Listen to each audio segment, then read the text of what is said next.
Hello everyone, welcome to Sanmarga classes. ಮೇಲ್ಮೈ ವಿಸ್ತೀರ್ಣಗಳು ಮತ್ತು ಘನಫಲಗಳು ಅಧ್ಯಾಯದ 17ನೇ ಪ್ರಶ್ನೆಯನ್ನ ಗಮನಿಸಿ.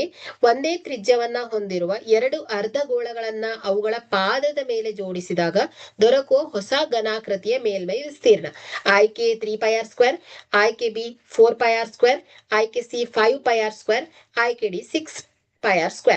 ಸೊ ಇಲ್ಲಿ ಅರ್ಧಗೋಳಗಳನ್ನ ಇಟ್ಟಾಗ ನೋಡಿ, ಸೊ ಎರಡು ಅರ್ಧಗೋಳಗಳನ್ನ ಅದರ ತ್ರಿಜ್ಯಕ್ಕೆ ಸಮನಾಗಿ ಇಟ್ಟಾಗ ಒಂದು ಗೋಳ ಫಾರ್ಮ್ ಆಗತ್ತೆ ಅಲ್ವಾ. ಸೊ ಇಲ್ಲಿ ಎರಡು ಒಂದೇ ತ್ರಿಜ್ಯ ಅರ್ಧಗೋಳನ್ನ ಜೋಡಿಸಿದಾಗ ಒಂದು ಪೂರ್ಣಗೋಳ ಆಗತ್ತೆ. ಸೊ ಹೊಸ ಘನಾಕೃತಿಯ ಮೇಲ್ಮೈ ವಿಸ್ತೀರ್ಣ. ಸೊ ಎರಡು ಅರ್ಧಗೋಳಗಳ ವಕ್ರ ಮೇಲ್ಮೈ ವಿಸ್ತೀರ್ಣಗಳ ಮೊತ್ತವೇ ಏನಾಗತ್ತೆ ಹೇಳಿ, ಅವುಗಳ ಆ ಒಂದು ಆಕೃತಿಯ ಪೂರ್ಣ ಮೇಲ್ಮೈ ವಿಸ್ತೀರ್ಣ ಆಗತ್ತೆ. ಓಕೆ, ಸೊ ಇಲ್ಲಿ ನೋಡಿ ಅರ್ಧಗೋಳ. ಓಕೆ, ಸೊ ಇದಿಷ್ಟು ಭಾಗದ ವಿಸ್ತೀರ್ಣ ಅಂದ್ರೆ ಏನು, ವಕ್ರ ಮೇಲ್ಮೈ ವಿಸ್ತೀರ್ಣ.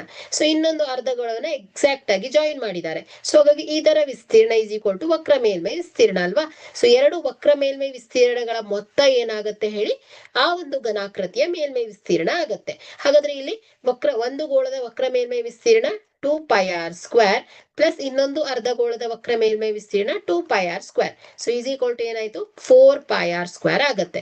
ಹಾಗಾದ್ರೆ ಇದು ಏನಾಯ್ತು ಹೇಳಿ, ಹೊಸ ಘನಾಕೃತಿ. ಸೊ ಹೊಸ ಘನಾಕೃತಿ ಸಿಕ್ಕಿರೋದು ಯಾವುದು, ಗೋಳ. ವಿಸ್ತೀರ್ಣ ಈಸ್ ಈಕ್ವಲ್ ಟು ಏನಾಯ್ತು ಹೇಳಿ, 4πr² ಆಗತ್ತೆ. ಓಕೆ, ಕೊಟ್ಟಿರುವಂತಹ ಆಯ್ಕೆಯಲ್ಲಿ ಬಿ ಸರಿ ಆಗತ್ತೆ. Thank you.